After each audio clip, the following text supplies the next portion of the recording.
your fucking microphone. Yeah, replace your damn smoke alarm batteries. Because if I hear a goddamn sharp snippets running into my ear holes, I'm going to backslash summon lightning strike at your exact coordinates. Oh boy, now to the 40s, line up. I want the cinnamon toast, what did I just say? Last chance, or you will be fucking penalized.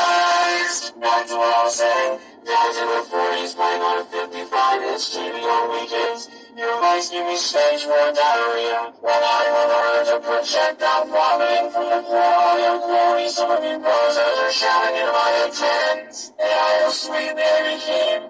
The squeakers might be the worst. I can play Call of Duty, even those haven't even dropped. And asses in my body can't out. My ears are painted red from the blood escaping after these lobbies, because these squeakers aren't